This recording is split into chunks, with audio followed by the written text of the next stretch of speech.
এবার আমরা তোমাদেরকে জ্যামিতি পড়ানোর পূর্বে যে আমরা দুটি বিষয় সম্পর্কে একটু ধারণা দেব যে বিন্দুর লম্ব বিক্ষেপ কি। যে বিন্দুর লম্ব বিক্ষেপটা হচ্ছে, ধরে নাও সি একটি নির্দিষ্ট বিন্দু এবং এ বি একটি নির্দিষ্ট সরলরেখা। এ বি সরলরেখার উপর সিডি লম্ব অঙ্কন করলাম। তাহলে এই যে সিডি লম্বের যে পাদবিন্দু, এই পাদবিন্দু ডি কে এ বি সরলরেখার উপর সি বিন্দুর লম্ব বিক্ষেপ বলে।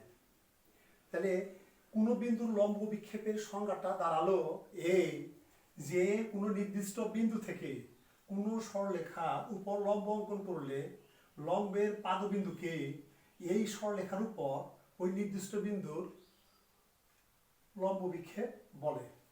এবার আমরা পড়াবো রেখাংশের লম্ব বিক্ষেপ কি। রেখাংশের লম্ব বিক্ষেপ এবি একটি নির্দিষ্ট রেখা, আর পি কিউ হচ্ছে ভূমির সমান্তরাল একটি সরলরেখা। এবার যে বি বিন্দু থেকে পি কিউ সরলরেখার উপর আমরা বি এম লম্ব টানি এবং এ বিন্দু থেকে আমরা পি কিউ সরলরেখার উপর এ এন লম্ব টানি। তাহলে এম এন কে পি কিউ সরলরেখার উপর এ বি এর লম্ব বিক্ষেপ বলে। তা রেখাংশের লম্ব বিক্ষেপ বলতে আমরা বুঝি যে নির্দিষ্ট রেখা প্রান্ত বিন্দু দ্বয় থেকে অপর একটি নির্দিষ্ট সরলরেখার উপর লম্ব অঙ্কন করলে যে অংশ খণ্ডিত হয়, এই খণ্ডিত অংশকে পি কিউ অর্থাৎ নির্দিষ্ট সরলরেখার উপর এ বি সরলরেখার লম্ব বিক্ষেপ বলে।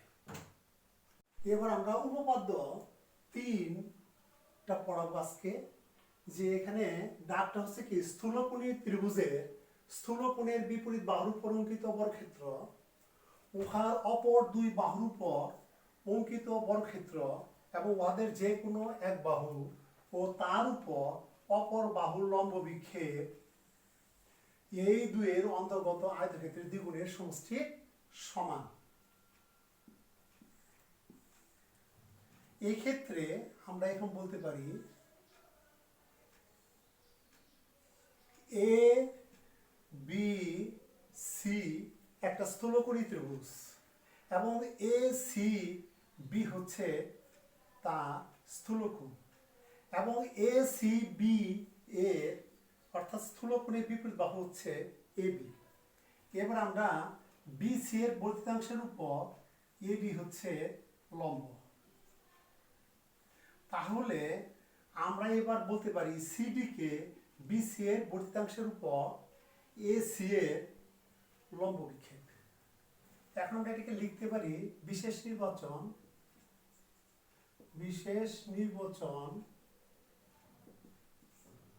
আমরা বলতে পারি এ বি সি ত্রিভুজে এ সি বি একটি স্থূলকোণ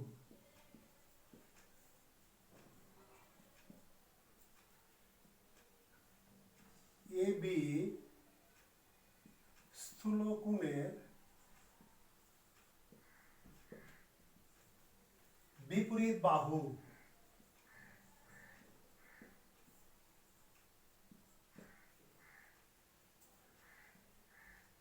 সিডি বিসি এ বর্ধিতাংশের উপর এসি এ লম্ব অভিক্ষেপ।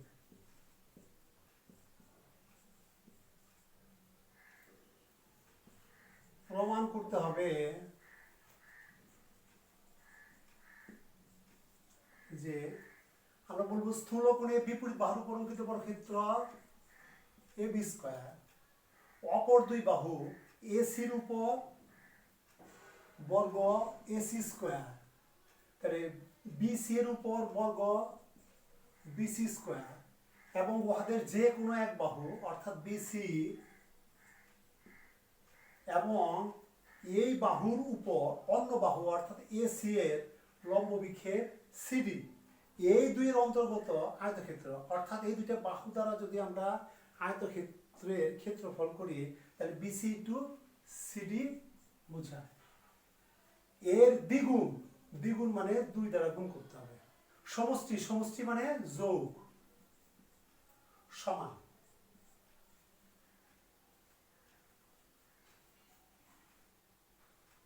এবার আমরা প্রমাণ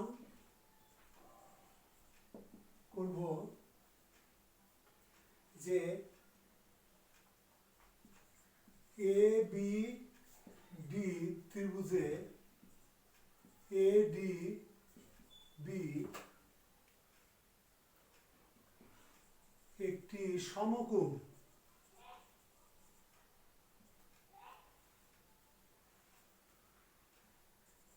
এ বি উহা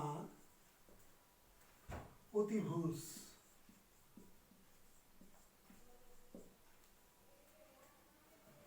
অতএব AB square equal to AD square plus BD square.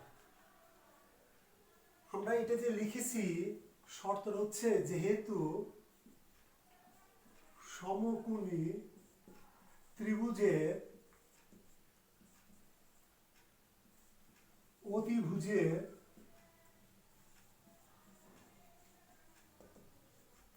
উপর অঙ্কিত বর্গক্ষেত্র উহার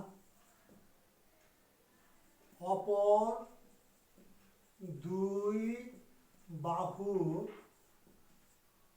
উপর অঙ্কিত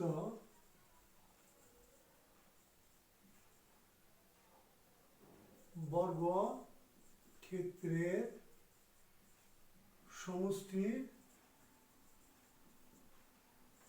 সমান।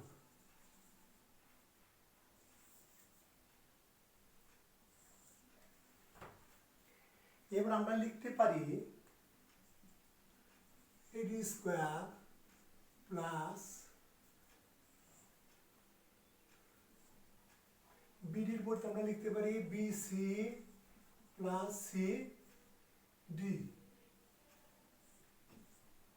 যেহেতু BD equal to BC plus CD,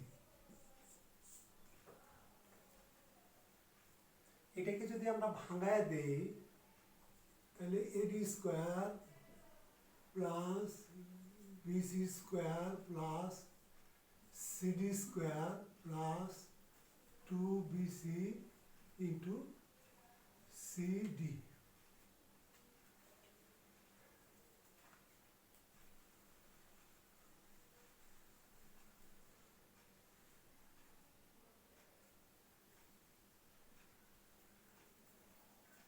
এটাকে আমরা 1 নম্বর সমীকরণ দিয়ে বুঝালাম।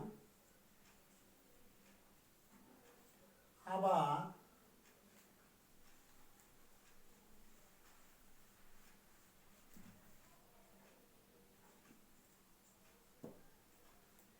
এসি ডি ত্রিভুজে এডিসি একটি সমকোণ।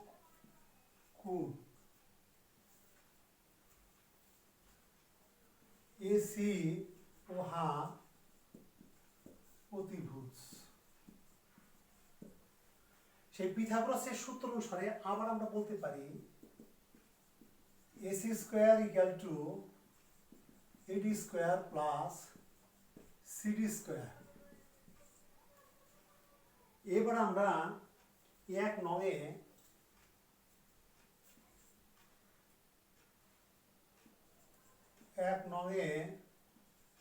AD square plus CD square equal two AC square বসিয়ে পাই